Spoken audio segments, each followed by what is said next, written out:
watching these images be beamed up from the deep, hundreds of meters below the surface of these fragile, ancient corals and sponges was really moving to me, really exciting, and just so incredible to witness. I've been working on this deep sea campaign for many years, and logically that these corals and sponges live down there, but actually seeing them and realising what's at risk was a really moving experience and filled me with a sense of responsibility that we have to protect these places better.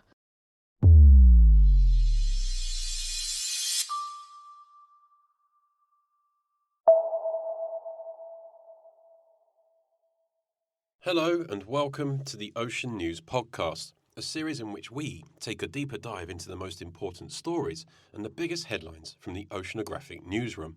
I'm Rob Hutchins, Community Editor here at Oceanographic, and in today's episode, we're diving into a newly uncovered and deeply fragile coral ecosystem found in the previously unexplored seamount on the Lord Howe Rise, right in the South Pacific Ocean. This is big news this week because following an expedition led by Greenpeace New Zealand, evidence has now been compiled that could qualify the rise as a vulnerable marine ecosystem, and one that now needs to be offered the highest levels of protection from New Zealand's destructive fishing practice of bottom trawling.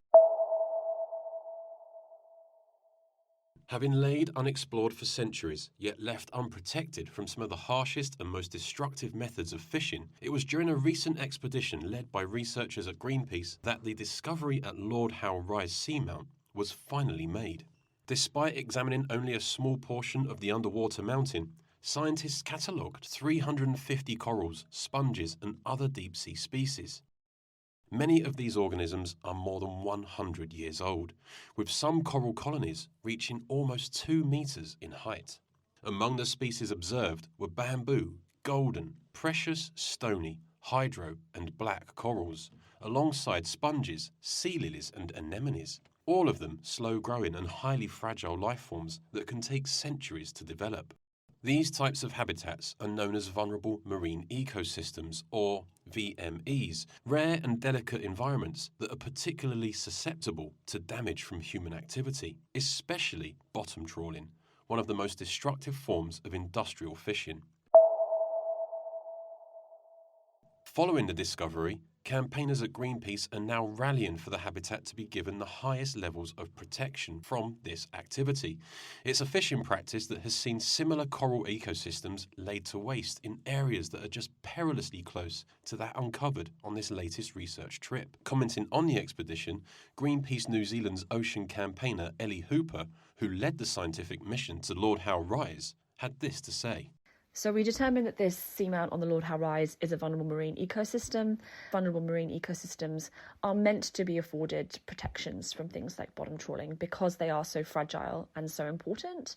A vulnerable marine ecosystem, in layman's terms, is a habitat that is particularly fragile, particularly important, particularly complex. And there are rules around vulnerable marine ecosystems. There are international resolutions, like under the UNGA, that deem that VMEs should be protected from things like bottom trawling. The discovery arrives at a critical moment for the region. In 2024, bottom trawling in the area was temporarily paused after the New Zealand fishing vessel Tasman Viking hauled up 37 kilograms of coral during fishing operations. It was a sign of the rich ecosystems that exist on the sea floor, yes, but also the very real threats that they face from fishing. Bottom trawling is the major threat to these ecosystems in the deep because these ecosystems are so fragile that when you drag heavy weighted bottom trawling nets across the seabed and it's making direct contact with the sea floor, dragging across it, you decimate those ecosystems. You completely destroy those habitats. Concern has been raised, however, just over how temporary that pause is. The government of New Zealand is expected to push to reopen the area to bottom trawling, which could dredge up and destroy these ancient coral habitats. At the same time, New Zealand has proposed increasing the amount of coral and other vulnerable deep-sea species that can be caught as bycatch on the high seas without penalty. That proposal was discussed this week at the annual meeting of the South Pacific Regional Fisheries Management Organisation, where Greenpeace scientists also presented the new findings from Lord Howe Rise.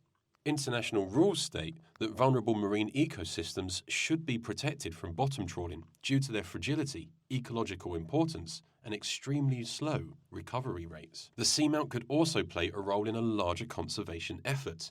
The Lord Howe Rise is currently being considered as a potential site for one of the world's first ocean sanctuaries, set up under the Global Ocean Treaty, which came into force only earlier this year. Ellie Hooper had this to say.